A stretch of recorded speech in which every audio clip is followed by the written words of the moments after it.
mga sakit na dulot ng kahapon na mahirap takasan. Minsan ay para itong bisita na walang pasabi kung dumalaw sa atin. Ikaw, kabarangay, meron ka bang masakit na nakaraan na hinding-hindi malilimutan? Dear Papa Dudut, good day po sa inyo at sa mga nakikinig ng programa ninyong Barangay Love Stories. Ako nga pala si Edgar, 35 years old at taga Quezon City. Hindi po talaga ako mahilig sa radyo, pero isang beses ay napakinggan ko ikaw, Papa Dudut, sa taxi na sinasakyan ko nung pauwi na ako sa bahay namin. Natuwa talaga ako at nakarelate sa mga kwento na narinig ko, kaya naman naisipan kong sumulat sa inyong istasyon upang ibahagi ang pag-iibigan namin ng kababata kong si Iris. Magsisimula ang lahat noong nasa college pa lamang kami. Schoolmate kami ni Iris at naging kami noong high school pa lamang. Kung ilalarawan ko siya, masasabi ko na maganda talaga si Iris. Makinis ang balat, mahaba ang alon-alon niyang buhok, at meron siyang magagandang pares ng mga mata. Mahal na mahal ko siya at para sa akin ay siya na ang babaeng gusto kong pakasalan at makasama habang buhay. Kaya nga palagi ko yung sinasabi at pinapaalala sa kanya.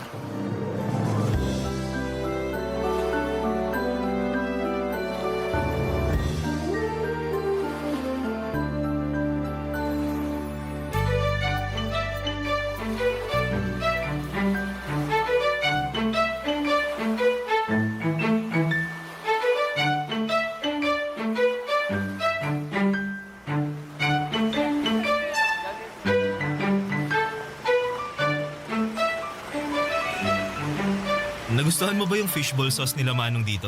Ay oo, ang sarap. Naparami tuloy ako ng lagay kanina. Ayos lang yun. Kung gusto mo pa, magsabi ka lang ha. Libre ko. Naku, baka maubos naman yung allowance mo kakalibre sa akin ng fishball Sus! Mura lang naman yung fishball eh. Ayos na yun. Tsaka date natin to kaya ako ang taya. Thank you, pero marami-rami pa naman ako natusok kanina. Tingin ko ayos na to. Okay, sige. Kain ka lang. Salamat. Hayaan mo, sa susunod kapag nakagraduate na tayo at meron na tayong sari-sariling trabaho, ako naman ang manlilibre sa'yo.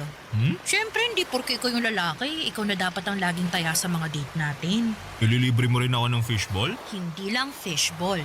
Kahit anong masasarap at mamahaling pagkain na gusto nating kainin. Ano bang pangarap mong kainin? Parang wala naman. Iba kasi yung gusto ko. Hindi yung mga pagkain na bibili sa restaurant. Eh ano? Luto mo. Luto ko?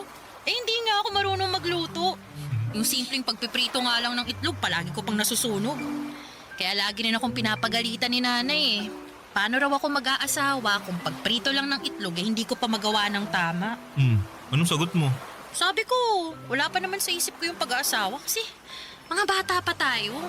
Tama naman, di ba? Oo, tama naman. Tsaka, nag-aaral pa tayo at yun ang mas focus ko. Kaya, pasensya ka na dahil hindi mo muna matitikman ang masarap na version ng luto ko. Dahil hindi ko pa yan priority na pag-aralan. Baka kasi pag sumarap ng mga luto ko isipin ng nanay ko na gusto ko na mag-asawa. Uy, pero huwag naman sasama loob mo ha. Kagaya nga ng sinabi ko, mga bata pa tayo at nag-aaral pa lang. Hindi naman masama ang loob ko. Tsaka, naintindihan ko naman ang punto mo eh. Sure? Promise? Sure. Promise. Kaya kung ako sa'yo, mangarap ka ng masasarap na pagkain na gusto mong orderin at kainin sa mga future date natin. Kasi sagot ko na yan. Ako nang bahala. Sinisigurado ko sa'yo na magiging asensado ako sa buhay. Lalo na sa magiging trabaho ko. Alam mo naman na gustong-gusto ko magtrabaho sa opisina at magkaroon ng mataas na posisyon, di ba? Oo. Kaya nga wala pa talaga sa isip kong pag-aasawa kasi gusto ko muna unahin yung career ko. Ikaw ba? Anong pangarap mo pagka-graduate natin? Ang makasal tayo. Kasasabi ko nga lang na hindi ko pa priority yung pag-aasawa eh. Kulit mo naman. Ikaw naman parang binibiro ka lang. Siyempre, magtatrabaho muna ako kagaya mo para makapag-ipon pampakasal natin. Naku, wag ka agad mag-ipon pampakasal natin. Mag-ipon ka muna para sa sarili mo. Ano namang gagawin ko sa perang yun? Marami. Pwede mong gamiting investment. Pwede kang bumili ng mga property, ganun. Pwede rin pang business, pang travel, o di kaya emergency fund. Dami naman nun. Marami talaga. Kaya dapat yun ang unahin mo, no? Kaysa yung pampakasal natin. Ayaw mo lang yata akong pakasalan eh. Hoy, hindi ko sinabi yan, ha?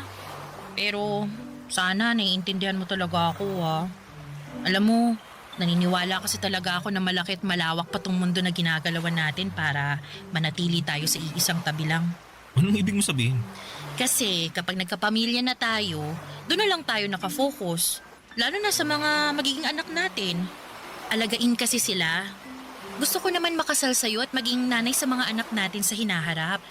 Pero, tsaka na yun, mas gusto ko munang tuparin yung mga pangarap ko para sa aking sarili. Pag okay na ako, tsaka na tayo magpakasal. Papadudod sa aming dalawa ay masasabi ko na si Iris ang mayroong mataas na pangarap. Hindi naman sa minamaliit ko ang pangarap ko, kundi magkaiba lang talaga kami ng gustong gawin sa oras na makapagtapos na kami at makapagtrabaho. Priority ko kasi ang pagbuo namin ng sariling pamilya. Samantalang si Iris ay gusto munang bumuo ng career, bagay na sinusuportahan ko rin naman. Hindi nga nagtagal ay natupad na nga ang isa sa mga pangarap namin ni Iris nang makapagtapos kami sa kolehiyo. At makalipas lamang ang isang linggo ay nabalitaan ko na may job interview na si Iris mula sa kumpanya na matagal na pala niyang inaplayan.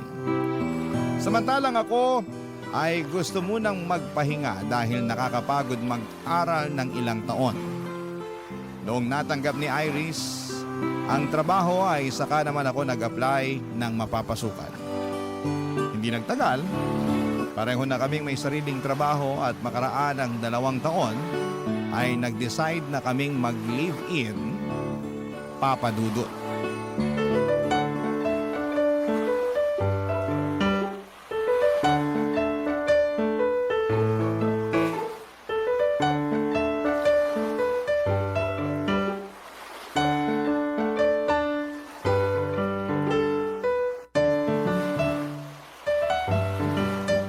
Pagod ka ba? Sakto lang. Nangalay lang tong binti ko kakatayo kanina dun sa sakayan nung nag-aabang na tayo para makauwi. Grabe! Ang tagal natin nakasakay. Muntik pa tayong abutan ng ulan. Oo nga eh. Buti na lang nakauwi na tayo, no? Buti pa, masayihin ko na lang muna yung binti mo habang nakaupo tayo rito sa sofa. Ay, sure ka? Hindi ka ba pagod? Di naman, konti lang. Tsaka pagdating sa'yo, hindi ako mapapagod. Naku, ang corny. Oh, ayan. Ayusin mo pagmasahe, ha? Oo naman. Siguradong mawawala yung pamamanhid nito. Sana nga. Grabe, no? Anong grabe? Ang saya-saya ni Laika at Dion dun sa kasal nila kanina. Kala mo naman hindi ka muntik maghiwalay dahil kailangan pumunta ni Dion sa Australia para magtrabaho. Kilala naman natin si Laika na hindi talaga kayang LDR, di ba? Pero nakaya pa rin naman niya dahil sobrang faithful din kasi ni Dion. Never din niyang pinaramdam kay Laika na malayo sila sa isa't isa. Piruin mo, araw-araw tumatawag at nagve-video call. Ganun naman talaga mga taong nagmamahalan. Walang distansya ang makakahadlang. Kaya nga bilib din ako sa relasyon nila kasi nagawa pa rin nilang harapin yung mga takot at agam-agam nila sa mga sarili nila para sa future nila. Yang si Dion, ayaw niyan sana magtrabaho sa ibang bansa kasi nga raw iba yung kultura doon kaysa rito sa Pilipinas. Tsaka kakagraduate lang natin noon, aalis agad siya. Si Laika naman, ayaw sa LDR pero sumugal pa rin sila. Sabi sa akin ni Laika pareho raw nilang pinag-ipunan ni Dion yung ginastos sa kasal nila. Pero mas malaki pa rin daw dun yung parte ni Dion. Tapos meron din daw silang kanya-kanyang savings at meron din para sa magiging anak nila. Galing, no? Nakakatuwa sila. Oo nga, nakakatuwa nga. Tayo kaya, no? Anong tayo? Kailan kaya tayo? Ikakasal? Sira? Hindi. Eh ano, magkaka-baby. Gusto mo ngayon na, unahan na natin yung dalawa. Hoy, ayoko pa. Pero ka naman sa pagtutol. Sorry naman. Pero seryoso ba yun? Na ayaw mo pang magka-baby tayo? Oo, seryoso. Pero hindi naman na tayo mga bata eh. Tsaka nakatira na tayo sa isang bubong na parang mag-asawa. Parang pa lang, pero hindi pa tayo kasal. O edi, will you marry me? Sira? Ikaw talaga, no? Anong ako? Seryoso ko rito, nagpo-propose ako sa'yo. Talaga? Eh bakit walang sing-sing? Anong wala? Meron, teka. Kukunin ko ah. Uy, sandali! Uy, joke lang! Joke lang kasi! Anong joke lang? Alam ko naman na may sing-sing ka na dyan kasi... Kasi nakita ko nung nakaraang araw nung nag-aayos ako ng kwarto natin. Hala, nakita mo? Ibig sabihin, sorpresa yun. Ayos lang naman, pero... Pero hindi pa rin naman ako handang magpakasal sa'yo eh. Kaya, okay lang din na na huwag ka muna mag-propose. Pa. Di pa nga ako nagpo-propose, rejected na ako agad. Hindi naman sa ganun, pero... Pero sana naiintindihan mo, Edgar. Naiintindihan ko naman na hindi ka pa handa na magkapamilya tayo. Tsaka, yung singsing na yun, andun lang naman yun. Di yun mawawala. Nakatabi lang yun kung kailan ka na handa. Thanks, Edgar. Tsaka, salamat din sa pagmasahe ng binti ko ah. Medyo nawala na nga yung ngalay. Wala nga naman. Buti pa, maliligo na ako para makatulog na tayo. Okay, sige. Lock mo yung banyo. Baka pasukin kita. Sira ka talaga.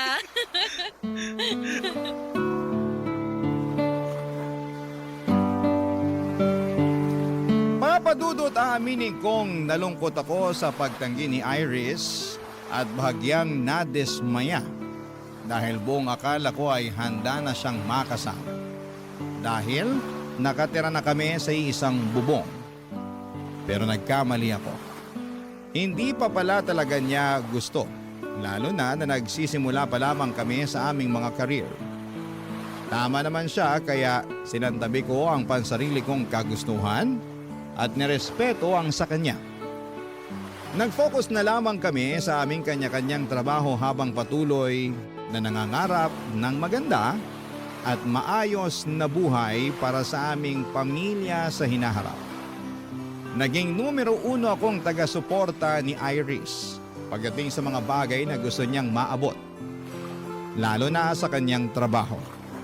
Labis ko rin siyang hinahangaan dahil nakita ko sa kanya ang determinasyon na matupad ang mga pangarap niya. Barangay Love Stories. Barangay Love Stories. Papadudot kapag mahal mo ang isang tao ay sinusuportahan mo siya sa lahat ng bagay na gusto niyang makamit sa kanyang buhay. Basta hindi yon nakakasama sa kanya at sa inyong relasyon. Yon kasi ang paniniwala ko. Kaya nga buong buo kong sinusuportahan si Iris sa pangarap niya habang pinagsisikapang matupadin ang sarili kong pangarap. Mataas ang ambisyon ni Iris na ma-promote sa kanilang kumpanya. Samantalang ako ay kontento na sa posisyon ko. Basta kumikita ako ng disente ay hindi na ako naghahangad pa ng sobra. Pero naunawaan ko naman si Iris kung tingin niya ay hindi pa sapat ang naaabot niya. At gusto niya pang umangat. Napaka-hardworking at dedicated niya kasing tao pagdating sa kanyang trabaho. Mabilis na lumipas ang 2 taon at nakatuon lamang ang atensyon ni Iris sa katuparan ng kanyang mga pangarap, papadudot.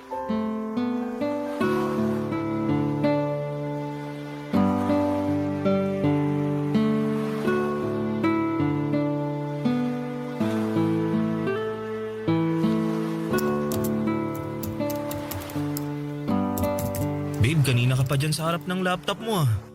Hanggang dito ba naman sa bahay, nagtatrabaho ka pa rin? Grabe ka naman sa kanina pa. Mga 30 minutes pa lang naman ako nagtatrabaho ah. Tsaka, kailangan ko na kasing gawin to eh. Dahil baka matambakan ako pag sa opisina ko pa to ginawa. Eh wala ngang alam yung boss ko kundi magparush ng trabaho kahit nga hindi pa nakakasayad yung puwet ko sa upuan.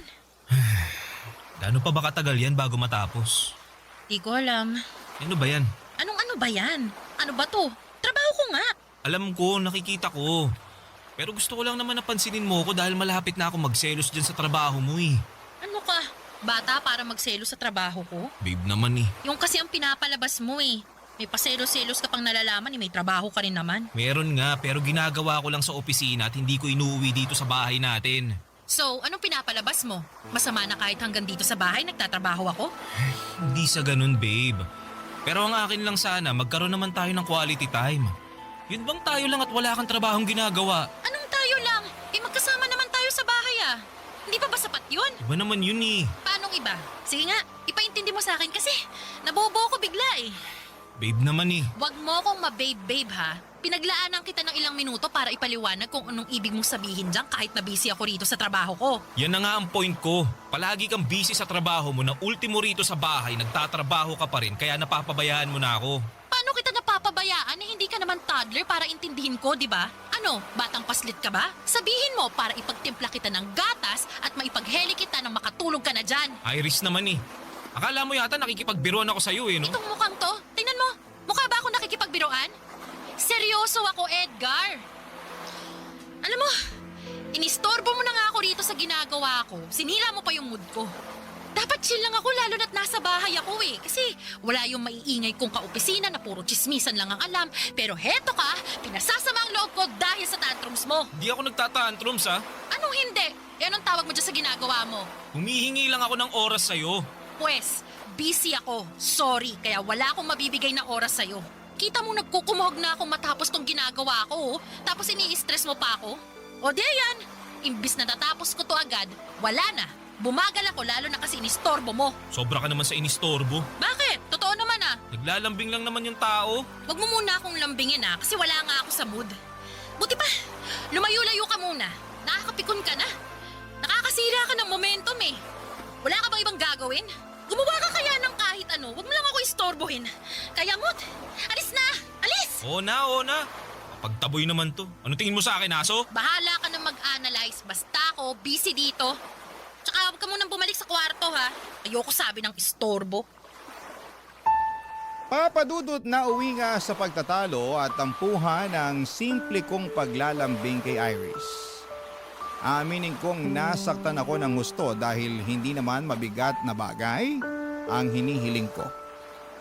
Nami-miss ko lang talaga siya at gusto kong magkaroon kami ng oras sa isa't isa na walang trabahong namamagitan. Pero pinanindigan ni Iris na mas importante ang trabaho niya kesa sa akin. Ilang araw din kaming hindi nagkibuan hanggang sa hindi na ako nakatiis. At ako na ang nag-sorry. Naging okay din naman na muli kami at tulad nung dati ay inunawa at sinuportahan ko na lamang siya.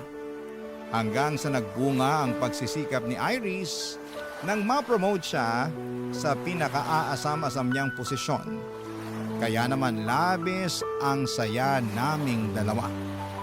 Kaya lang papadudot ay doon pa lamang pala magsisimula ang pinakamalaking pagsubok sa aming relasyon. Dahil nga lalong naging busy si Iris sa kanyang trabaho, papadudot.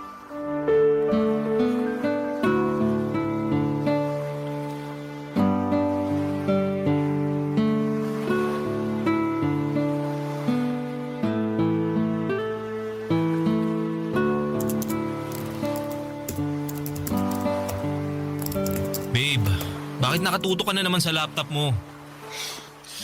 Nag-email kasi tong boss ko. May pinapagawa siya na kailangan ko rong maipasa ngayong araw.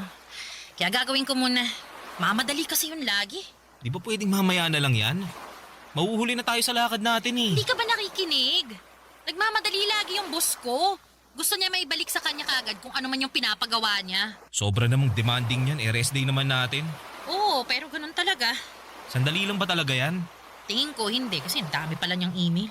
Oy, naku. Huwag mo sabihin na gagawin mo lahat yan ngayon. As usual, trabaho ko to eh. Tsaka, kailangan magpag-good shot ako sa boss ko lalo na't kakapromote ko pa lang. Di mo naman kailangan gawin yan eh. Tsaka dapat marunong rumispeto yung boss mo sa personal mong oras. Kaya mo na. Ganun talaga ang mga boss eh. Tsaka sila rin naman, hindi uso yung personal na oras pag nagdedemandang may-ari ng kumpanya. Kahit na, hindi naman tayo robot na nakaprogram lang para gumawa ng trabaho na iuutos nila. Tao tayo, no? Ano ka na naman eh. Ako na naman. Hindi mo na naman naiintindihan yung trabaho ko. Palibasa, hindi mo maranasang maging busy sa buhay mo. Di naman yata tama na ikumpara mo yung trabaho ko sa trabaho mo. Hindi ko naman kinukumpara. Sinasabi ko lang kasi mukhang hindi naman tayo nagkakaintindihan eh. Nagagalit ka na naman eh. Akala ko ba proud and happy ka na na-promote ako? Proud and happy naman talaga ako. Pero may importante kasi tayong lakad ngayong araw, di ba? Papunta na nga sana tayo kung di lang nag-email sa'yo yung boss mo eh. Tingin ko, di na ako makakasama sa lakad natin. Ano ka mo? Paano na lang yung birthday party ni Mama? Tuloy pa rin naman yung kahit wala ako dun, di ba? Oo nga, pero hahanapin ka nila sa akin, Iris. Hintay lang ka na lang. Sabihin mo, busy o may emergency. Bala ka na. Basta, di na ako makakasama. Sus, anak naman ng toko. Kung ako sa'yo, lalakad na ako dahil baka magtaka yung mama mo kasi wala ka pa dun. Paano ako lalakad hindi nga kita kasama? Mapapatawad naman siguro ako ng mama mo kung hindi ako umattend ng birthday party niya, di ba? Pero yung boss ko, hindi. Kaya kailangan ko na talaga tong gawin. Sana maintindihan mo. Ako na lang ba palaging iintindi sa'yo? Gusto mo na lang ba palagi yung boss mo ang masusunod? Paano naman ako at yung gusto ko? Edgar, please. Huwag mo naman akong stressin, no. Dami-dami ko pang gagawin. Nakikita mo ba tong sangkatutak na email sa akin? Di ko na kasalanan yan. Ginusto mo naman yan eh. Tsaka bahala ka ma-stress dyan. Buti pa alis na ako. Kung ayaw mo sumama, wag. Bahala ka sa buhay mo. Gawin mo na lang yung trabaho mo. Total, mas mahalaga naman yan sa'yo at mas mahal mo pa nga yata yan kaysa sa akin. Edgar naman eh. Huwag mo naman akong kontrolin. Pinagsasasabi mo. Di kita kinokontrol, no? Gusto mo na unahin ko yung ibang bagay kaysa sa trabaho ko na hindi hamak na mas importante. Paano hindi pagkontrol yung kung yung gusto mong masusunod? Kinukonsensya mo pa ako eh. Mukha namang wala kang konsensya eh. Kaya bahala ka na dyan, alis na ako. Edgar! Diyan ka na. Papa Dudut, hindi totoo na gusto kong kontrolin ang buhay ni Iris. Kaya naman naggalit ako nang sabihin niya sa akin ang bagay na yon. Sa katunayan ay mas kinokontrol pa nga siya ng trabaho niya. Kaya naman apektado ang aming relasyon. Pero hindi yon nakikita ni Iris dahil mas galit siya sa akin at para sa kanya ay sarili lamang ang iniisip ko.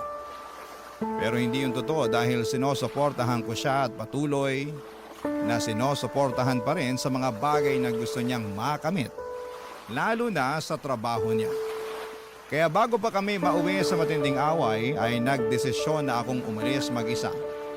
Samantalang si Iris ay nagpaiwan sa bahay para gawin ang mga trabaho niya.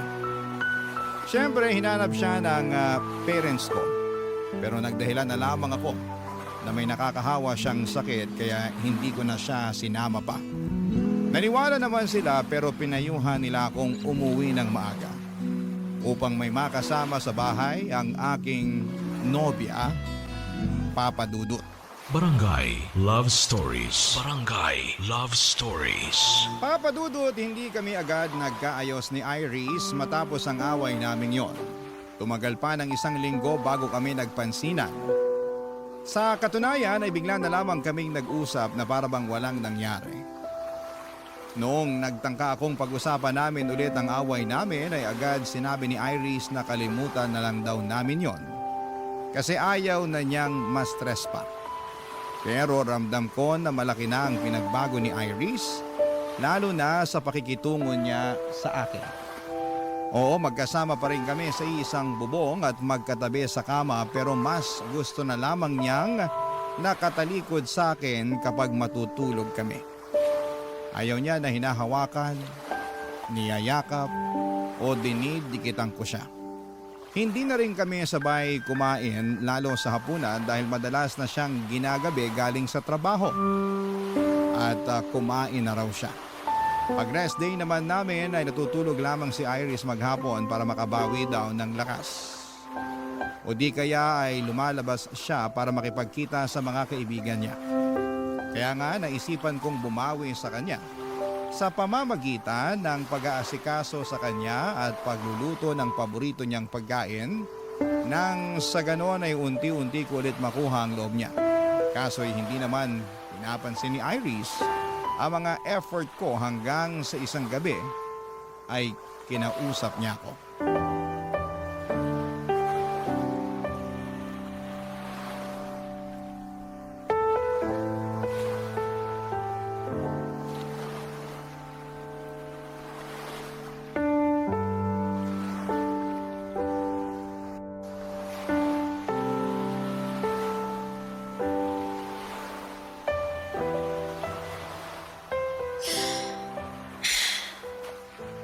Pwede bang mag-usap tayo?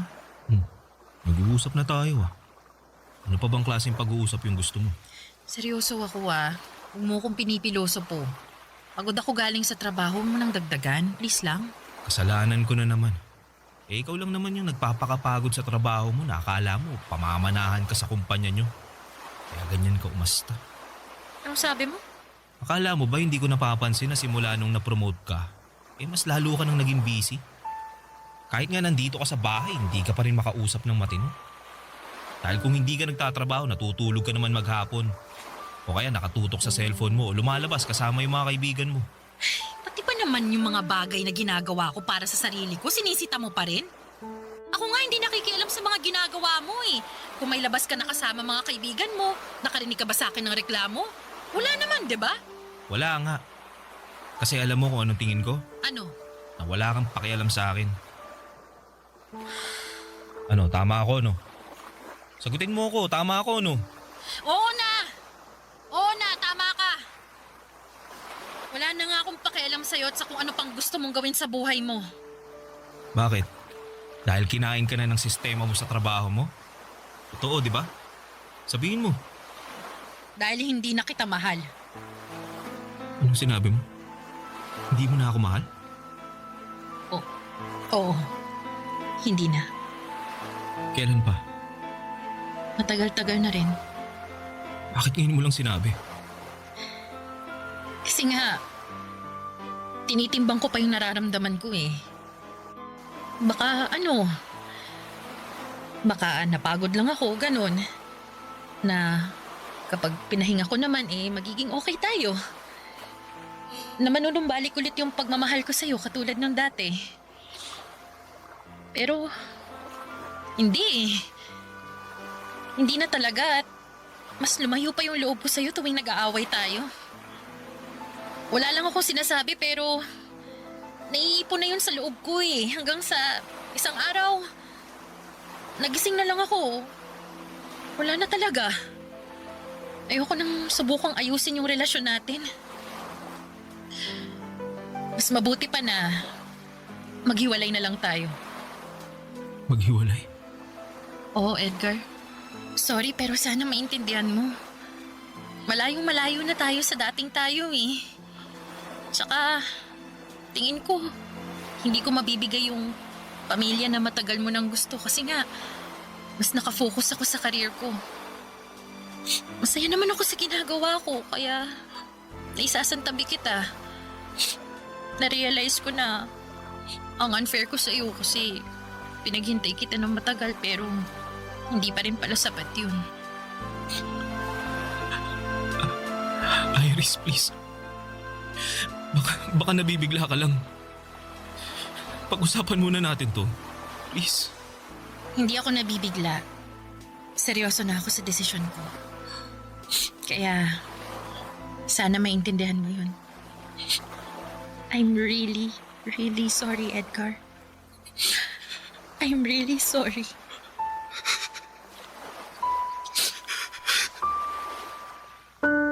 Papadudot masakit pa rin pala kahit na inaasahan ko na mangyayari ang bagay na yon. Hindi ko napigilang umiyak dahil para bang pinipiga ang puso ko sa tindi ng sakit. Nagmakaawa pa nga ako kay Iris pero ramdam ko talaga na ayaw na niyang ayusin ang aming relasyon. Kaya naman nagpaubaya na lamang ako.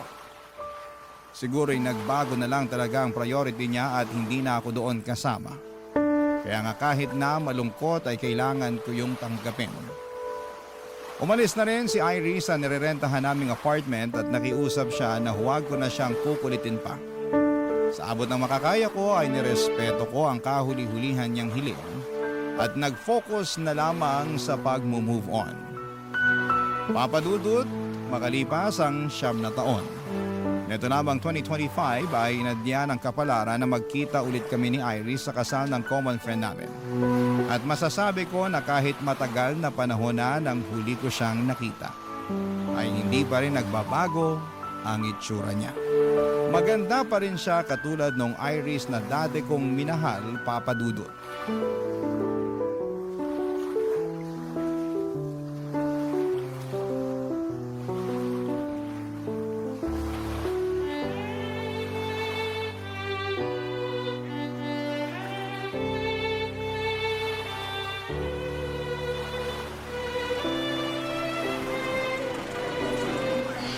I'm sorry, Edgar, pero matagal na akong kinakain ng konsensya ko eh.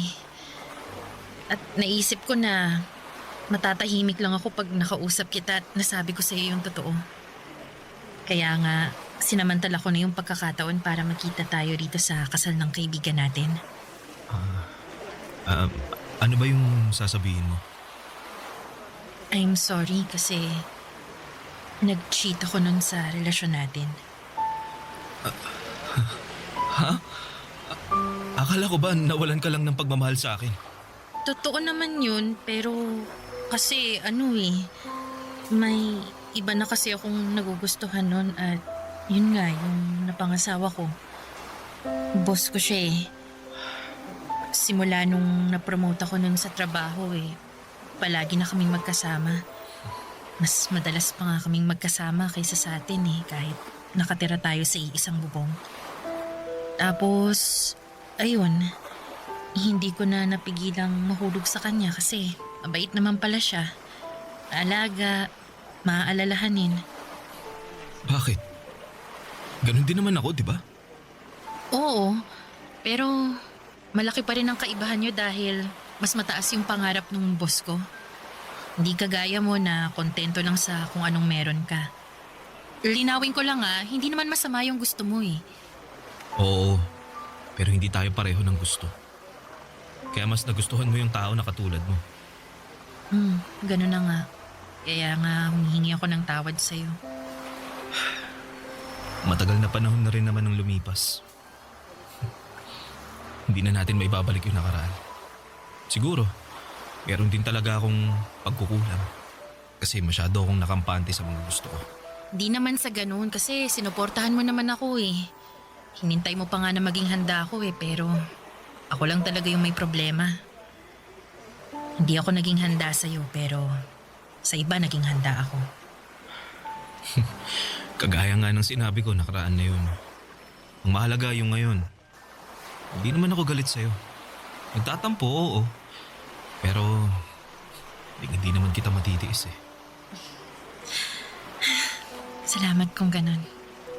Tsaka marami ka rin namang itinuro sa akin na natutuhan ko sa buhay nung nagkahiwalay tayo. Doon ko sinimulang punan yung mga bagay na wala sa akin. Mas inayos ko yung sarili ko. Mas nag-focus ako sa career ko kasi naisip ko na kung magkikita tayo isang araw at nalaman mong hindi pa rin ako successful, baka ismaya ka sa akin. Ikaw talaga? Di mo naman kailangan gawin ang bagay na yan dahil sa akin. Gawin mo yan para sa sarili mo. Ginawa ko na nga. Pero tama ka na hindi ko na dapat isipin na para sa'yo yun dahil matagal naman na tayong tapos Oo. Pero ano ba yung sinabi mo kanina tungkol sa asawa mo kaya hindi ka okay? Bakit? May nangyari ba? Meron. Kamamatay lang kasi niya nitong January dahil sa cancer. Kaya nga nasabi ko na medyo hindi pa ako okay. Ganun ba? I'm sorry at condolence. Ikaw, kumusta ka na? Single ka pa rin ba o may sarili ka ng pamilya? Meron na. May asawa na ako at 2 anak. Ganun ba? Oo. Kaya nga nasabi ko kanina na hindi ko na dapat isipin kung ano ang sasabihin mo sakaling magkita tayo ngayon. Kung successful ba ako o hindi. Kasi mas dapat kong isipin kung ano ang sasabihin ng pamilya ko. Lalo na ng mga anak ko. Kaya dapat maging successful ako para sa kanila.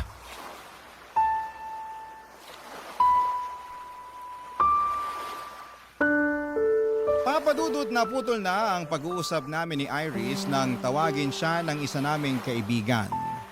Nag-excuse naman ako dahil tumawag ang misis ko ng mga panahong yon. At pagkatapos, nalaman ko na lamang na umuwi na pala si Iris. Masaya ako na nagkita ulit kami pagkalipas ng mahabang panahon, ngunit malungkot dahil meron siyang pinagdaraanan. Pero katulad ko noon na alam ko na makaka-move on din si Iris. Sa ngayon ay nakafocus na lamang ako sa sarili ko at sa aking pamilya. Wala akong ibang hangad kundi ang mabigyan sila ng maayos at komportableng buhay. Matagal na kaming tapos ni Iris at ang sulat ko na ito sa inyong programa ang magpapatunay noon. Maraming salamat po Papa Dudut sakaling mapili po ninyong i-ere ang istorya ng buhay ko sa Barangay Love Stories. Sana'y marami sa mga kabarangay natin ang nakarelate sa aking kwento. Lalo na yung mga kapwa ko dyan na iniwan sa ere. Huwag kayong mawala ng pag-asa dahil makakausa din kayo. Ang inyong forever, kapuso, at kabarangay, Edgar. Kwentuhan naman tayo dito sa comment section. Ang mga kwento ng pag-ibig, kwento ng buhay, at kwento ng pag-asa dito sa Barangay Love Stories.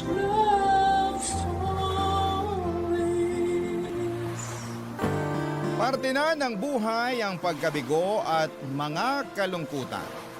Ngunit hindi lamang ang mga ito ang magdidikta sa ating kapalaran dahil ultimo masasalimuot na bagay ay may katapusan. Ikaw, kabarangay, sinubukan na ba ng pagkakataon? Dear Papa Dudut, naranasan niyo na ba na mabigo sa pag-ibig? Up to the point na hindi na kayo naniwala sa kapangyarihan ng pana ni Cupido dahil kota na kayo sa heartbreak.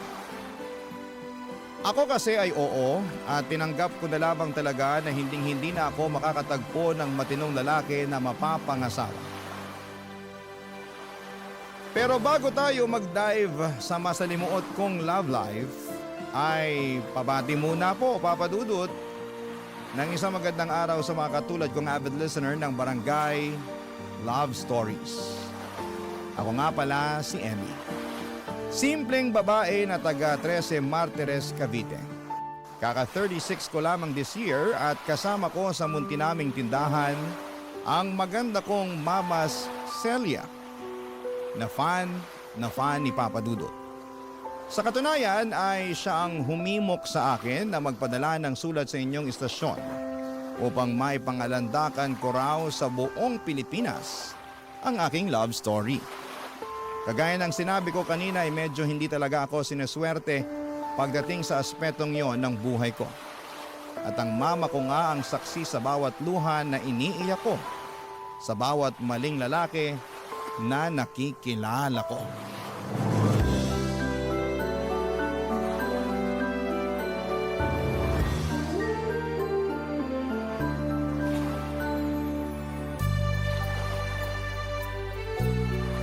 Grabe, Chiki! Ang galing mo talaga mag-organize ng surprise birthday party.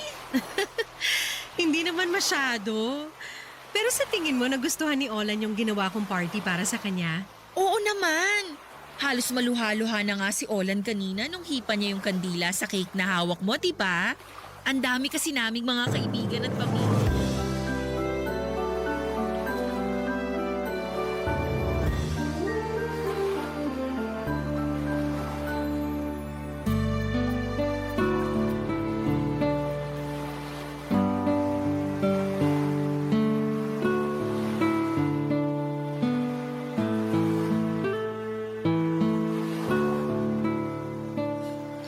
Tapos ayun, nagkahulihan na kaming tatlo.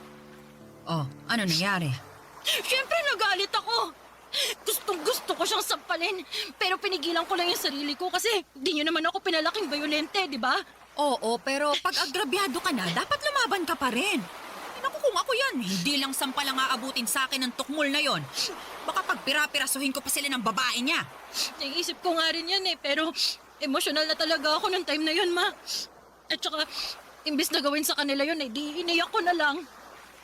Pero nagawa ko pa rin naman siyang papiliin kung ako ba o yung babae niya. Kaso, yung babae niya yung pinili niya. Tahan na, anak. Baka pag may pumasok na customer, mapagkamalan kang inaabuso dyan. Akala ko ba naka-close yung signage ko sa lunch break? Ay, oo nga pala. Ay, oo siya, sige na. Umiyak ka lang dyan. Ilabas mo lang lahat-lahat ng hinanakit mo kaysa naman maipon pa't bumigat ang dibdib mo. O, nandito lang ang mama mo. Kakampi mo ako. Salamat, ma. Pero ang sakit-sakit lang talaga Akala ko kasi siya na, pero hindi pa rin pala. Akala ko iba siya sa 3 kong ex na niloko lang din ako. Pero mas masaway pa pala siya. Sobrang sakit ng ginawa niya sa akin, ma. Durog na durog ang puso ko. Hindi lang naman ikaw ang tininaydor ng tukmol na yon. Ako rin na nanay mo. Kasi naniwala ako at nagtiwala sa intensyon niya at pagmamahal sa'yo. Tapos kamukat-mukat sasakan ka lang pala niya ng gusto. Aba, iharap mo sa akin yung lalaking yan para makita niya hinahanap niya. Pati mata niya, lalatayan ko. Wag na, ma. Ayoko na nga siya makita Kahit sandali lang, maiganti lang kita. Wag na po. Pabayaan na lang natin na makarma siya pati yung babae niya. Minsan mabagal ang karma, kaya dapat unahan na natin. Manaman Di ko alam na may pagka-agresibo pala kayo. Agresibo lang naman ako kapag anak ko nang inaagrabyado, no? Alam ng tatay mo yan nung nabubuhay siya. Tatahi-tahimik lang ako sa tabi pero pag pamilya ko na ang inaape, ipapasilip ko sa mga hudas na yun ang pintuan ng impyerno. Silip lang ha kasi hindi ko naman sila pwedeng patayin. Kumalma na po kayo, ma.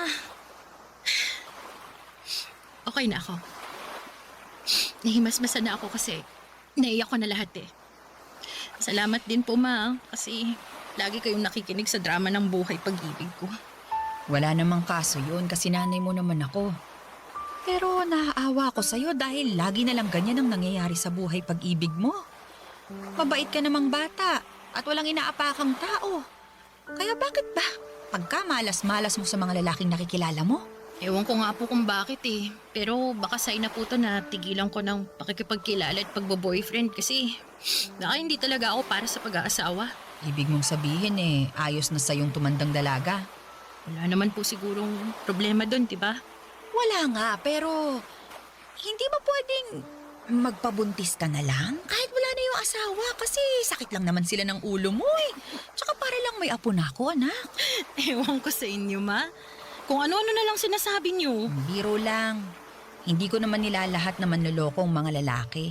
Meron pa rin namang mga kagaya ng tatay mo na loyal talaga sa asawa. Kaya lang dahil sa sobrang bait nung taong yun maagang kinuha sa atin ng Diyos.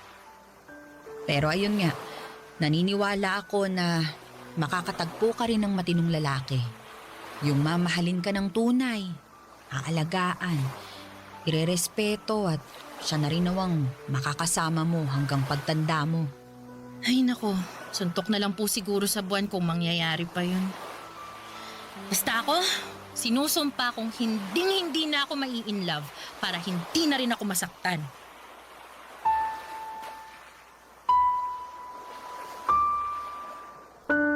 Papa Dudut, that was 2017 before pandemic.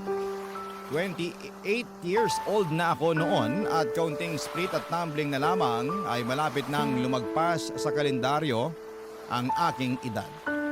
Naka-4 na boyfriend na rin naman ako simula makapagtapos ako sa kolehiyo pero lahat sila ay may common denominator. At yon ay ang pagiging unfaithful nila.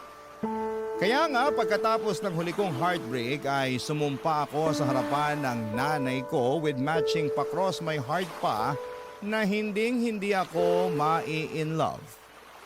Kaya naman binuhos ko na lamang ang lahat ng panahon ko sa munti naming negosyo. Mayroon kasi kaming mini grocery at bigasan. Kami lang ng mama ko ang namamahala noon Simula nang namatay ang papa ko at yun na talaga ang main source of income namin. Lalo na noong nag-resign ako sa trabaho matapos kong ma-burn out. Sa kakailangan din kasi ni mama ang aking tulong. Mabilis na lumipas ang 5 buwan. Masasabi kong okay naman ang takbo ng lahat hanggang sa may asungot na dumating sa buhay ko na ang pangalan ay Nolan.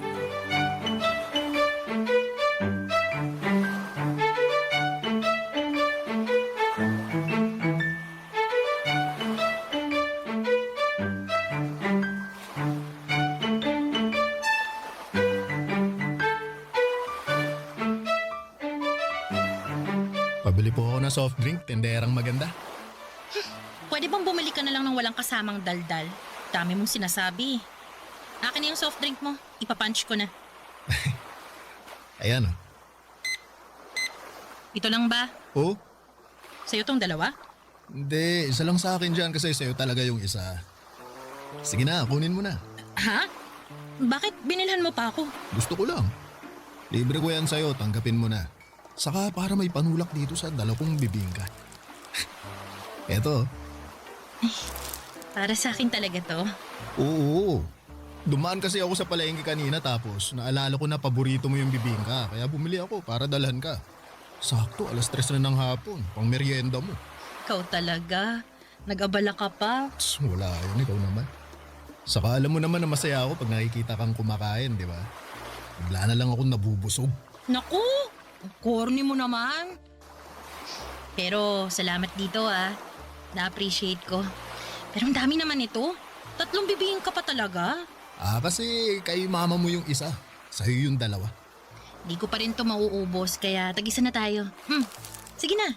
Kunin mo na to kasi mukhang wala kang pambara dyan sa soft drink mo eh. Sige na nga, pero pwede ba akong magmerienda rito sa tindahan niyo para sabay na tayo? Ay, pwede. Para naman hindi na malungkot tong anak kong kumakain mag-isa. Ma, di naman ako malungkot Sus! Malungkot ka kaya kapag wala si Nolan. Ay sige na, doon na muna kayo sa may loob kumain. May mesa doon. Ako na muna magkakaharito. Doon na.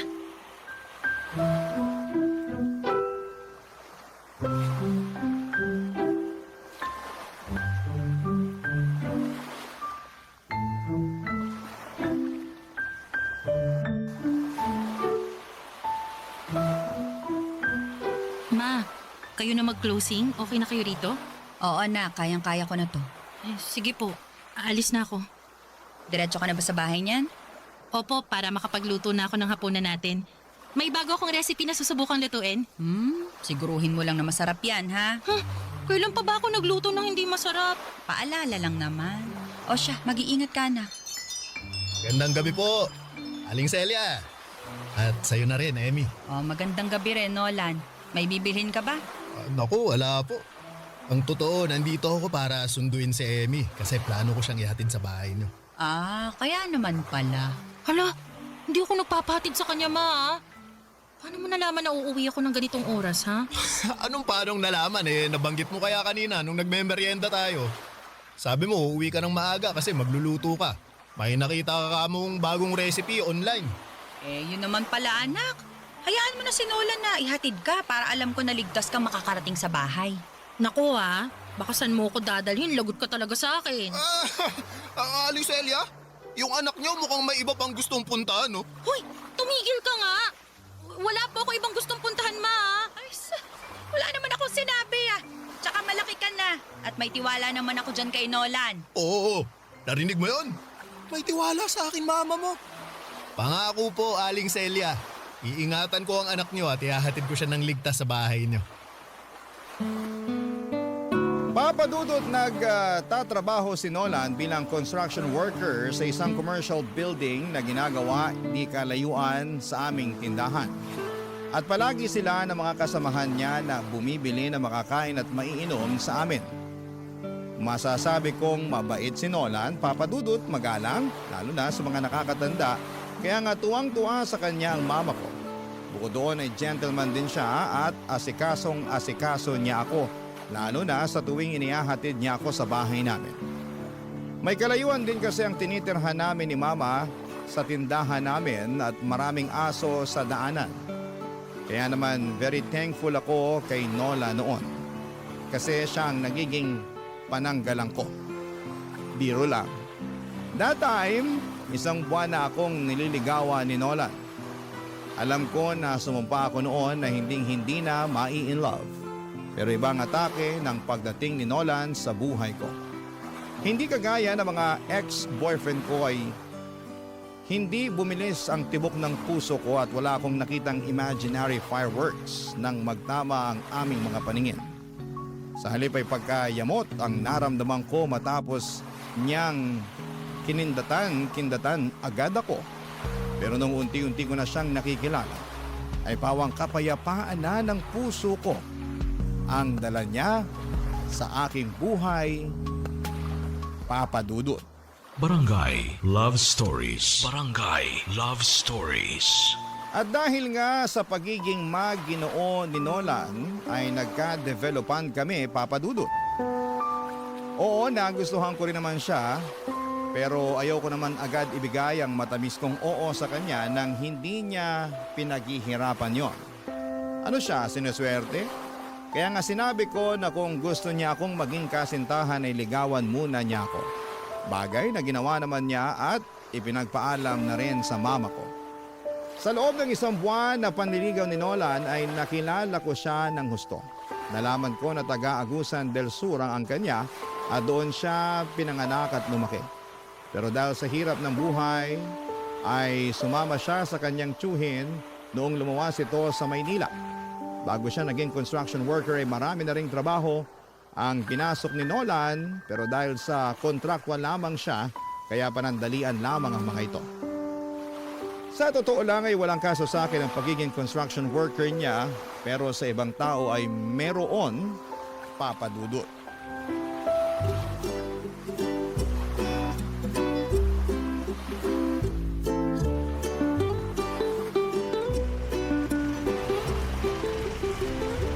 Buti naman naisipan mo na sumama sa amin ng mga tropa natin.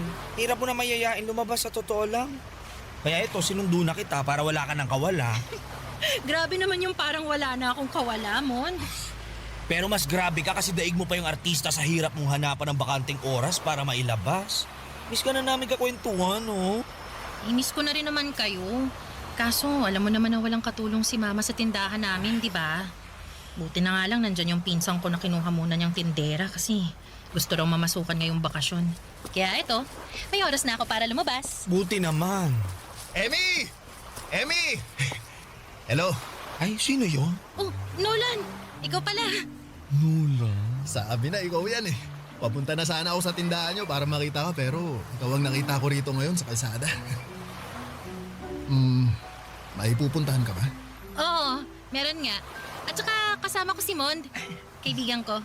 Mond, si Nolan. Nolan, si Mond. Ay, hello. Bale, lalabas kami at kikitain yung iba naming kaibigan. Ah, ganun ba? Sayang, may dala pa naman ako suma, no? Merienda sana natin eh. Naku, sensya ka na ha. Ikaw na lang muna magmerienda mag-isa. Sa susunod na lang tayo kumain ng sabay. Ah, sige. Basta mag-iingat kayo at enjoy sa labas nyo, ha? Salamat. Balik na ako dun sa mga kasamaan ko. Sila na lang sabayan kong magmerienda. Okay, bye. Bye! Nakakaloka ka, friend. Ha? Bakit naman? Sayang yung suman, charing. Luka-luka to. Pero di mo sinabi may kilala ka palang construction worker. Pero base sa usapan nyo, kung di lang kayo basta magkakilala, dinalang ka pa niya ng merienda. Sayang, may alista, yes. Hindi ko pala nasabi sa'yo na may manliligaw ako. Kilala rin naman na siya ni Mama. OMG! Ano bang klaseng reaksyon yan? Nagtanong ka pa talaga? Eh, ikaw, ano ba nakain mo? Ba't nagpaligaw ka pa sa lalaking yun? Bakit? May mali ba doon? Meron! Kasi hello, sigurado ka bang walang asawa yan? Di naman sa nilalahat ko Pero ibang mga construction worker, pamilyado na. Oh, sure ka ba sa mukhang yon? Mukhang babaero, friend. Grabe ka naman kay Nolan. Nagsasabi lang ako ng totoo. Para sa kaalaman mo, marangal ang trabaho niya. Tsaka, Single siya katulad ko. Tingin mo papayag ako magpaligaw sa kanya kung pamilyado na siya? Isip-isip din, friend, ha? Nag-iisip ako, no? Nag-iisip ka nga. Puro naman masasama.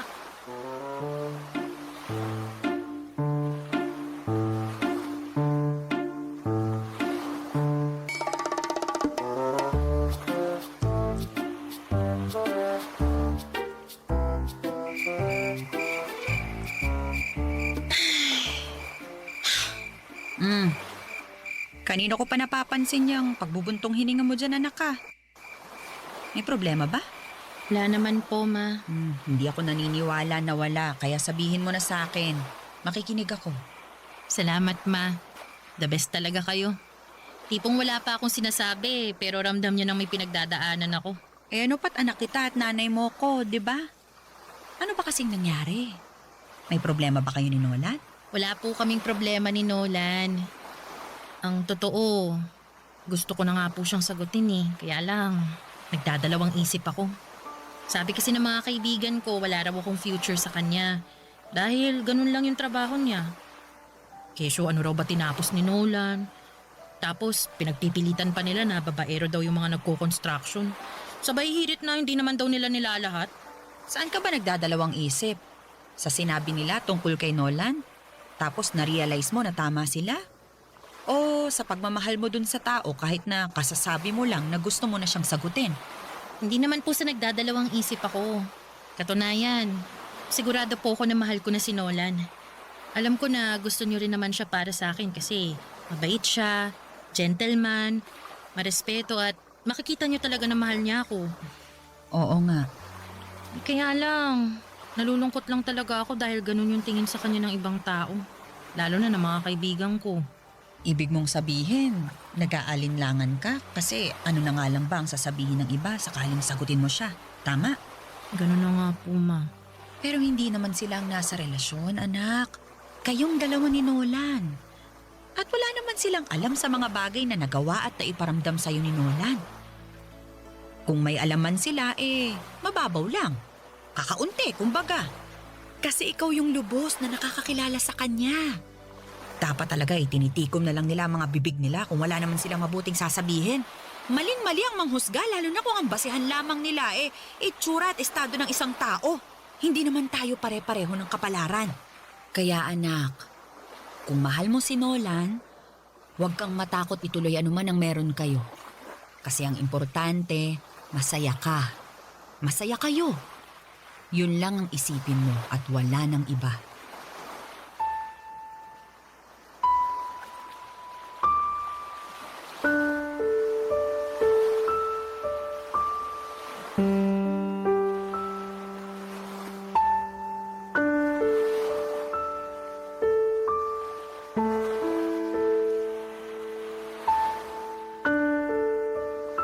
Papa Dudut, mga kabarangay, kahit kailan talaga ang nanay ko ang laging kakampi ko sa lahat ng aspeto ng aking buhay. Nariyan siya para bigyan ako ng gabay. Alam ko sa aking puso na hindi ko na lang basta nagugustuhan si Nolan dahil mahal ko na siya. Kaya nga malaki ang pasasalamat ko sa aking mama kasi sinuportahan niya ako sa plano kong pagsagot kay Nolan upang maging boyfriend ko. Makaraan ng 2 buwan simula nang maging kami, ay nag-live-in na rin kami matapos niya akong mabuntis. Bale, doon muna kami sa bahay tumira at tumao pa rin ako sa aming tindahan habang nagtatrabaho po itong si Nolan. Kaya lang ay nakunan ako at masasabi ko na mas masakit pa yon kesa sa mga heartbreaks na napagdaanan ko. Taong 2019 ay sinubukan ulit naming makabuo ni Nolan pero sa pangalawang pagkakataon ay nawala na naman sa amin ang anak namin. Sobrang sakit, Papa Dudut, dahil bilang isang ina na 2 beses namatayan ng anak ay durog na ang puso ko. Bukod sa mama ko ay saksi rin si Nolan sa aking pagdadalamhati, Papa Dudut.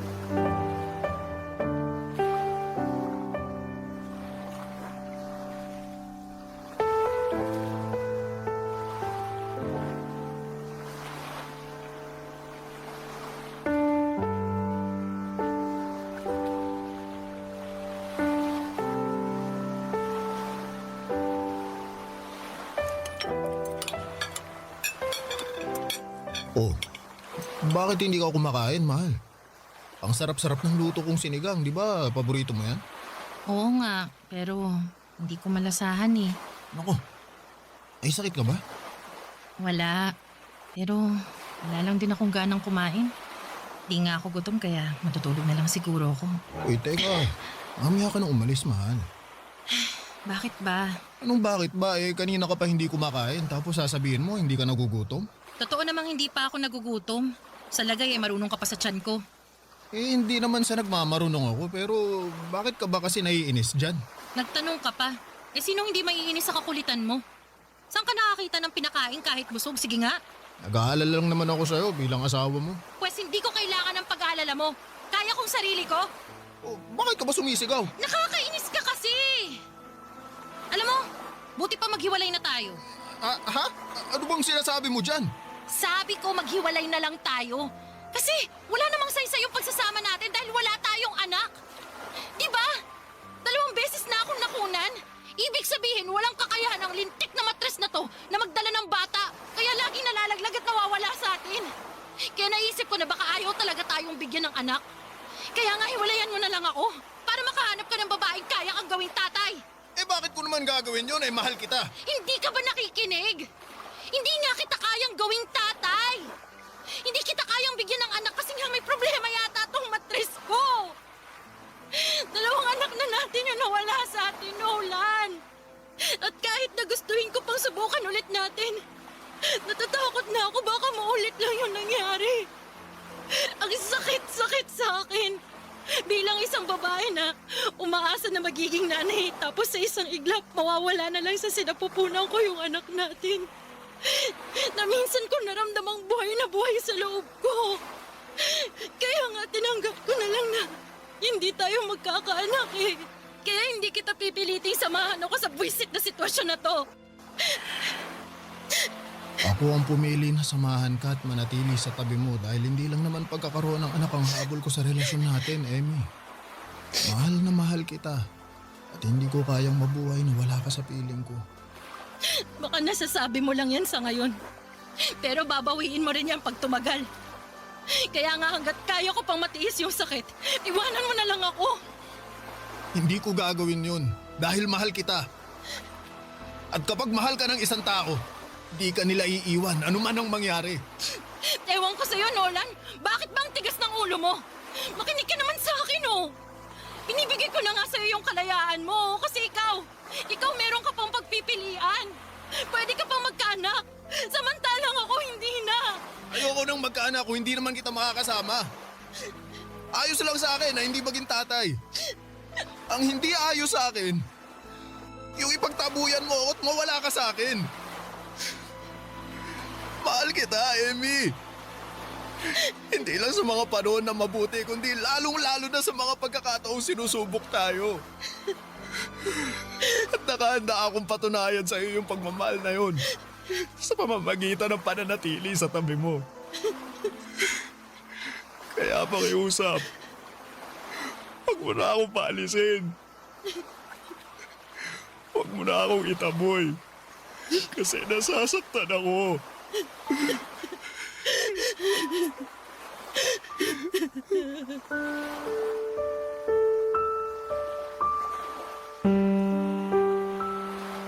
Papadudot kahit kailan ay hindi ko pinagdudahan ang intensyon at pagmamahal sa akin ni Nolan.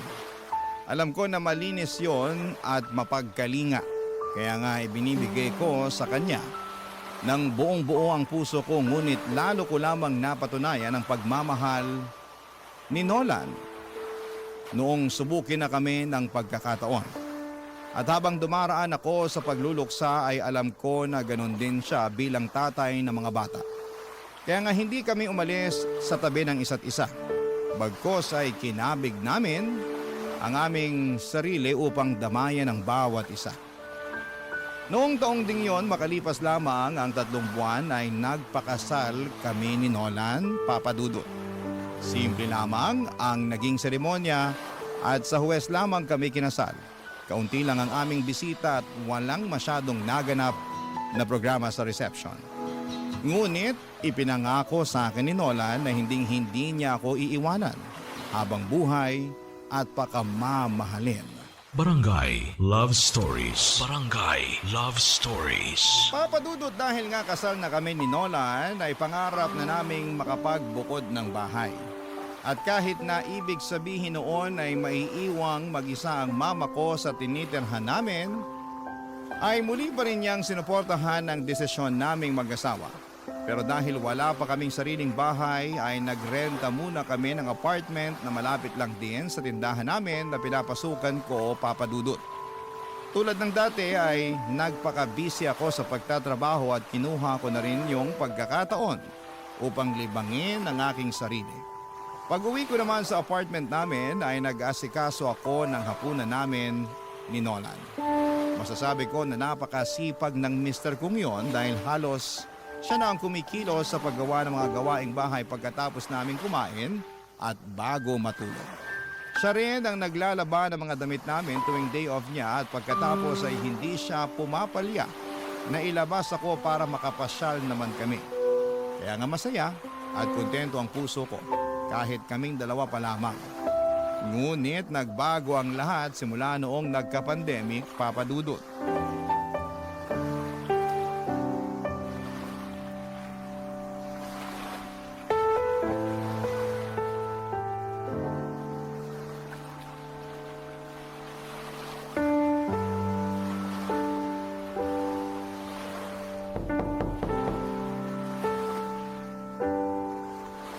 Nandiyan na! Ay, mahal. Hello, mahal. Ako nang bahala mag-disinfect ng sapatos mo dyan sa labas. Pasok ka na kasi mukhang pagod na pagod ka eh. Oo nga, hinahanap na ng puwet ko yung upuan eh. Upo ka muna tapos mag-spray ka ng alcohol. Isasara ko na muna tong pinto. O, sige. Gusto mo ng tubig? Mamaya na, di naman ako nauuhaw. Pero pwede bang mag-usap tayo kasi may sasabihin sana ako. Ano yun? Teka, uupo muna ako. Tungkol saan ba yung pag-uusapan natin? Medyo kinakabahan yata ako, mahal. Pasensya ka na ha. Kasi hindi magandang balita itong sasabihin ko. Ano nga kasi yun? Simula bukas, wala na akong trabaho. Ha? Bakit naman? Postpone yung proyekto namin dahil sa pandemic. At di naman daw kami kayang swelduhan ng amo namin nang wala kaming ginagawa. Sabi nila, ipapatawag na lang daw kami pag naging maluwag na yung quarantine. Pero sino ba naman ang nakakaalam kung kailan mangyayari yun, di ba? Saka tinapat na kami ng forma namin na baka matagalan pa yun. Kaya mabuti pa, maghanap-hanap na raw kami ng ibang pagkakakitaan. Naku, ang hirap pa naman maghanap ng bagong trabaho ngayon dahil sa higpit ng quarantine. Oo nga, pero hindi naman tayo pwedeng tumigil at umasa na lang sa ayuda ng gobyerno dahil matagal pa yun. Kaya nga may naiisip akong gawin eh, kaso hindi ko alam kung paano ko sisimulan. Sige lang, sabihin mo sa akin. Baka makatulong ako. Gusto ko sanang mag-apply na rider. Yung bang nagde-deliver ng pagkain at kung ano-anong pasabay na pwedeng bilhin sa labas. Uso naman yun ngayon, lalo kailangan ng mga tao dahil nga limitado pa yung pwedeng lumabas, di ba? Kaya lang, ang problema, wala akong motor eh. Naisip ko namang hiram sa tsuhin ko pero hindi pa ako nakakapagsabi. Kaya lang, sabi mo nga, di ba? Uso yun ngayon, kaya baka ginagamit din ng tsuhin mo yung motor niya. Ay, buti pa, kay mama tayo manghiram. Hindi ng motor kasi wala naman siya nun eh. Yung pera pambili ng motor, kahit yung mumurahin lang. Uy, naku, wag na. Nakakaya naman sa mama mo, mahal. Hindi yun. Akong bahala. Tsaka sigurado naman ako na maiintindihan ni mama yung sitwasyon eh. Subukan lang natin. Kung may papahiram siya, edi salamat. Kung wala, salamat pa rin. Ay, kunin ko lang yung cellphone ko. Tawagan ko siya.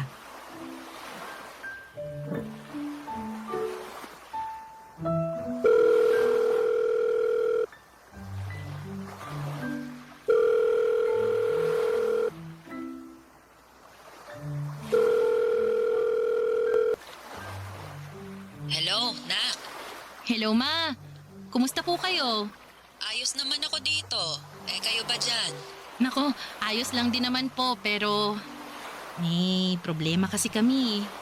O ano yun? Nawalan po ng trabaho yung asawa ko gawa nitong pandemic. Pero plano niya sanang maging delivery rider. Kaya lang, alanganin kami kung makakahiram siya ng motor sa tiyo niya. Kasi nga, baka ginagamit din nun, di ba? Tama naman. Naisip ko, baka pwede kaming mangutang sa inyo ng pambili ng motor, ma. Babayaran din naman namin paunti-unti para lang merong magamit si Nolan. Mahal, pwede ko bang kausapin si Mama? Excuse me lang po, ma. Kausap ko na siya, mahal. Sinabi ko na sa kanya yung sitwasyon. Narinig ko naman yun, pero ako nang kakausap sa kanya. O sige, ito na yung cellphone ko. Salamat. Hello po, Ma. Oh, hello, Nolan. Pasensya na po kayo kung kailangan naming mangutang sa inyo ni Emmy. Kung meron lang naman. Pangako, babayaran din po na namin kayo. Meron naman akong naitatabi dito at payag din ako na ipahiram sa inyo. Tsaka huwag ka nang humingi ng pasensya dyan dahil hindi naman natin kontrolado ang sitwasyon. Ang mahalaga ay nagsisikap tayo at gumagawa ng paraan para mabuhay kahit na walang kasiguraduhan ang mga nangyayari.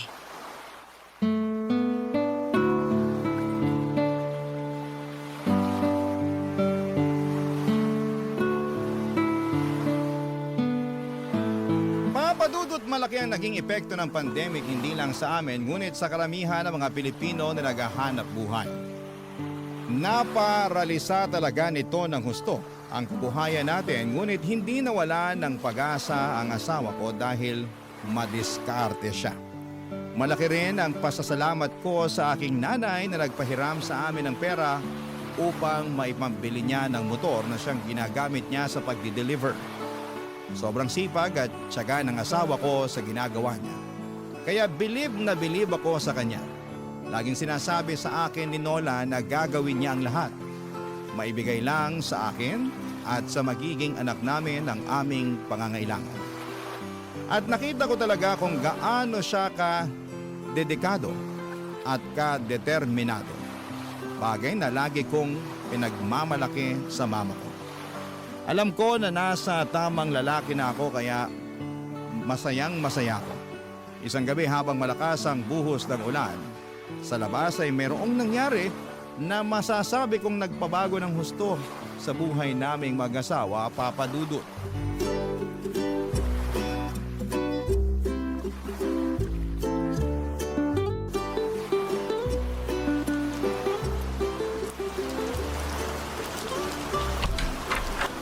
Ay naku! Basang-basa ka na sa ulan, mahal. Oo nga eh. Ang lakas, hindi kinaya ng kapote ko kaya umuwi na lang ako. Sayang tuloy yung extra na kikitain ko. Hayaan mo na muna yun kung ganyan naman kadelikado sa labas. Tsaka siguradong wala rin namang o-order dahil maaawa naman sila sa mga rider na susuong sa napakalakas na ulan na yan, no? Ay, teka. Kuha ko ng tuwalya para makapagpunas ka na.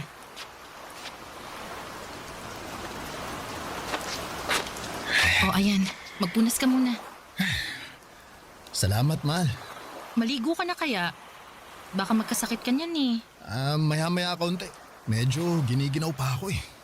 Gusto mo bang lagyan ko ng mainit na tubig yung pampaligo mo para hindi ka ginawin? Pwede naman, pero ako na lang ang gagawa. Kaya ko na yan. Sus, yun lang naman. Yakang-yaka ko na yun, mahal. Oo nga, pero alam mo naman na pag nandito na ako sa bahay, dapat nagpapahinga ka na lang. Ikaw talaga, oh. Kontratuhin mo ko para akong Reyna kasi halos hindi mo na ako pinagagawa ng gawaing bahay pag nandito ka. Alam ko rin kasi na kapag wala ako rito, marami kang ginagawa na gawaing bahay. Tapos nagluluto ka pa ng pagkain natin at inaasikaso mo pa ako, kaya syempre alam kong pagod ka. Pero gawain naman talaga ng mga asawang babae yun, di ba? Ang maglinis ng bahay, paglutuan ng pagkain, at asikasuhin ang asawa nilang lalaki. Oo, pero kapag kaya naman ng mga asawang lalaki, sila na ang gumawa. Hindi naman pambabae lang na gawain ang mga gawaing bahay, di ba? Kaya stay put ka lang dyan. Magpahinga ka at ako na ang mag-iinit ng tubig maya-maya. Oo, sige. Pero hindi naman ako pagod ngayon eh. Hindi ako masyadong gumawa ng gawaing bahay, mahal. O mabuti yun kasi nung isang araw naglampaso ka ng sahig at nagkuskus ng mga dumi-dumi dyan sa pader natin. Oo, kasi alam mo namang ayoko sa marumi. Kaya nga. Pero may rason talaga kung bakit hindi ako nagpapakapagod ngayon. Kahit na may mga gawaing bahay pa akong dapat gawin. Oh, teka, bakit? May sakit ka ba? Masama pakiramdam mo kaya hindi ka nagkikikilos? Hindi O, kalmahan mo lang. Wala akong sakit, pero tama ka na masama ang pakiramdam ko simula pa kaninang umaga. Sa katunayan, pabalik-balik nga ako sa lababo kasi naduduwal ako. May nakain ka bang nagpasama sa sikmura mo? Saka hanggang ngayon ba? Masakit ba yan tiyan mo? Sabihin mo sa akin, mahal, para itatakbo na kita sa ospital agad. Kasasabi ko lang na kalmahan mo, di ba? Paano ako kakalmay ka mo? Nagsusukat, naduduwal ka. Teka ha? Anong nasa isip mo? Pwedeng mali pero baka lang naman tama. Sige, ano nga yun? Buntis ka ba? Ako, sagutin mo na, mahal. Para kung hindi, itatakbo na talaga kita sa ospital. Uy, hindi mo na kailangan gawin yun kasi ayos lang naman ako. Tsaka, oo, tama ka nga kasi buntis ako. Magiging tatay na ako! Ang saya-saya ko! Ako rin naman, mahal. Masaya-masaya rin ako pero hindi ko pa rin mapigilang mag-alala kasi baka maulit lang ulit yung mga nangyari dati. Natatakot ako pero mas nananaig pa rin yung kasiyahan kasi nga magkakaanak na tayo. Amy, natatakot din ako pero ipagpasa Diyos na lang natin ang lahat. Gawin pa rin natin yung makakaya natin para maalagaan natin si baby habang nasa tiyan mo pa. Pero syempre, kagustuhan pa rin ng Diyos ang masusunod. Oo, alam ko, mahal. Basta tanggapin na lang natin ano man yung mangyari. Pero umasa pa rin tayo na sa pagkakataong to Sana mabigay talaga sa atin ng Diyos yung regalo na matagal na nating hiling. Oo nga, mahal. Sana nga.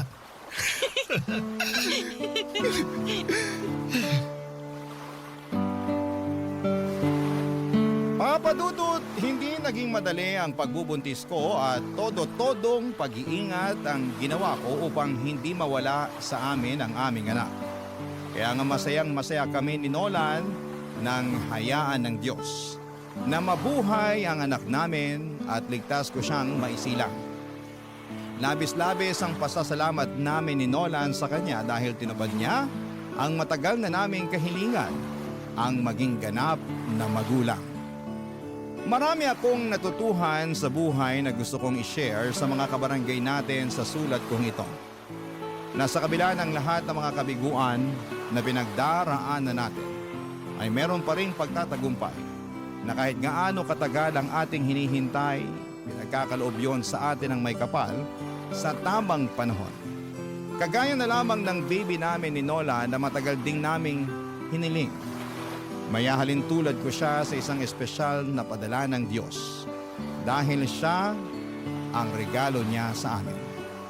Hanggang dito na lamang po ang sulat ko, Papa Dudut. Maraming salamat.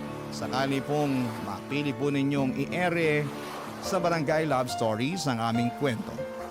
God bless and more power sa inyong istasyon. Ang inyong kapuso at kabarangay forever, Emmy. Nakakaantig naman talaga ang ating kwento. Ikaw ba, kabarangay? Nakarelate ka ba sa story natin ngayon? Kwentuhan naman tayo dito sa comment section.